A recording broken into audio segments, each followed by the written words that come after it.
외국인부터 보세요. 이번 코스피 장세의 본질은 반등이 아니라 검증입니다. 지수가 플러스로 끝났다고 안심할 구간이 아니라 외국인 매도가 멈추는지 확인해야 손실을 줄이고 다음 기회를 잡을 수 있는 구간입니다. 가장 중요한 숫자는 이겁니다. 코스피는 장중 마이너스 4.3%까지 밀렸다가 플러스 0.68%로 마감했습니다. 코스닥도 올랐습니다. 겉으로 보면 급락을 이겨낸 강한 시장처럼 보입니다. 그런데 수급, 쉽게 말해 누가 사고 누가 팔았는지를 보면 이야기가 달라집니다. 외국인은 코스피에서 하루 3.8조 원, 최근 5거래일 동안 9.4조 원을 순매도했습니다. 개인과 기관이 저가 매수에 들어오면서 지수는 방어됐지만 시장의 가장 큰 돈줄 중 하나인 외국인이 계속 빠져나간 겁니다. 그래서 이번 반등은 추세가 다시 시작됐다는 신호라기보다 급락 뒤에 개인과 기관이 일단 받아낸 방어전 성격이 강합니다. 이전 인사이트에서는 반도체 주도장이 흔들리고 삼성전자 주주환원 실망감과 엔비디아 약세가 시장을 누른다는 점이 핵심이었습니다. 최신 인사이트에서도 이 판단은 유지됩니다. 다만 달라진 점은 시장이 완전히 무너진 것이 아니라 어떤 종목은 버티고 어떤 종목은 더 강해지는 차별화 장세로 이동했다는 점입니다. 반도체부터 보겠습니다. 삼성전자와 SK하이닉스는 장 초반 크게 흔들린 뒤 보합권까지 회복했습니다. 고수익 투자자들이 두 종목을 순매수하며 단기 반등 가능성에 베팅한 점도 눈에 띕니다. 하지만 여기서 중요한 건 반도체가 다시 무조건 주도주가 된다는 뜻이 아니라는 겁니다. 이제 시장은 인공지능 기대만으로는 만족하지 않습니다. 엔비디아 실적에서 총이익률, 즉 물건을 팔고 얼마나 이익을 남기는지가 유지되는지 봐야 합니다. 중국향 인공지능 칩 매출이 얼마나 버티는지도 봐야 하고 내년 인공지능 설비 투자 수요가 계속 강한지도 확인해야 합니다. 만약 이 세 가지가 확인되면 삼성전자, SK하이닉스, 고대역 폭매물이 장비주로 반등이 이어질 수 있습니다. 반대로 총이익률이 떨어지거나 인공지능 투자 둔화 신호가 나오면 오늘의 저가 매수는 곧바로 차익 실현 매물로 바뀔 수 있습니다. 쉽게 말하면 반도체는 아직 중심에 있지만 지금은 추격이 아니라 확인의 영역입니다. 다음은 순환매입니다. 순환매는 돈이 한 업종에만 머물지 않고 다른 업종으로 번갈아 이동하는 흐름입니다. 이번에는 원전, 로봇, 방산 지주사, 바이오, 전력기기로 돈이 확산됐습니다. 미국 원전 수주 기대가 한정기술, 현대건설, 두산에너빌리티를 밀어올렸고 현대차 로보틱스 전략 기대는 로봇주 반등으로 이어졌습니다. 하나는 인적 분할 뒤 지주사 할인 축소 기대가 반영되며 17%대 상승했습니다.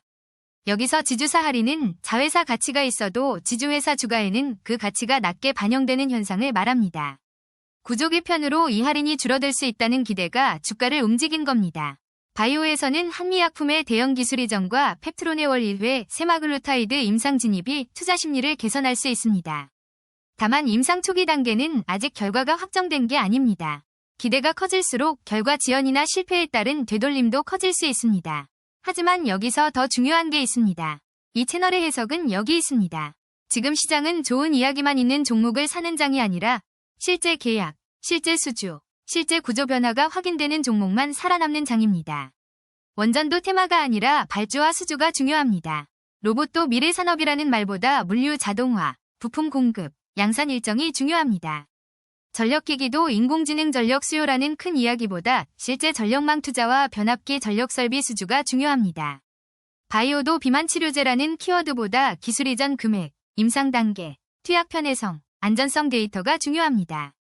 남들이 단순히 테마가 돈을 번다고 말할 때 이 채널은 테마 안에서도 검증 가능한 현금 흐름과 일정이 있는지를 먼저 봅니다.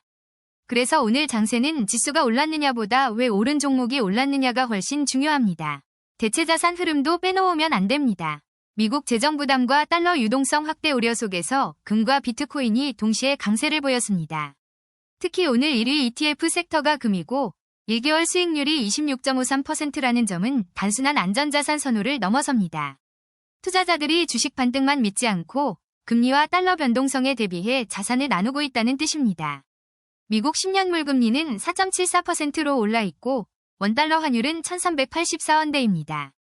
금리와 환율이 안정되지 않으면 외국인 자금이 다시 강하게 들어오기 어렵고 그러면 코스피 상단도 제한될 가능성이 큽니다. 리스크는 4가지입니다. 첫째는 엔비디아 실적 리스크입니다. 총이익률 하락이나 인공지능 설비 투자 둔화 신호가 나오면 국내 반도체와 장비 주가 다시 흔들릴 수 있습니다. 둘째는 외국인 수급 이탈입니다. 5거래일 9.4조 원 순매도는 가볍게 볼 수 있는 조정이 아닙니다. 셋째는 테마 과열입니다. 원전, 로봇, 비만 치료제, 전력망은 방향성은 좋지만 일부 종목은 기대가 먼저 반영됐습니다. 넷째는 규제와 분쟁입니다. 고위험 펀드 공시 강화, 반대매매 오한내 분쟁, 공개매수 가격 갈등은 투자자 감시가 더 강해지고 있다는 신호입니다. 그럼 지금 어떻게 대응해야 할까요? 첫째, 반도체는 엔비디아 실적 이후 수요와 마진이 확인되기 전까지 추격 매수보다 분할 접근이 낫습니다. 둘째, 원전 전력기기 로봇은 뉴스 제목보다 실제 계약, 공급 일정, 양산 여부를 확인해야 합니다. 셋째, 바이오는 비만 치료제 중심으로 보되 임상 초기 종목에는 비중을 과하게 싣지 않는 게 좋습니다. 넷째, 현금성 자산, 금, 단기채를 일부 유지해 변동성에 대비해야 합니다. 단기채는 만기가 짧은 채권이라 금리 변화에 상대적으로 덜 흔들리는 방어수단입니다. 결론은 명확합니다. 오늘 시장은 반등했지만 아직 안심할 장세가 아닙니다. 외국인 매도가 멈추고 반도체 실적 검증이 통과되고 순환매 종목의 실제 수주가 확인될 때까지는 많이 오른 종목을 따라가기보다 확인된 종목만 선별해야 합니다. 이 영상은 투자 정보 제공 목적이며 투자 판단의 최종 결정은 반드시 본인이 해야 합니다. 도움이 되셨다면 구독과 좋아요로 다음 시장 대응도 함께 준비해주세요.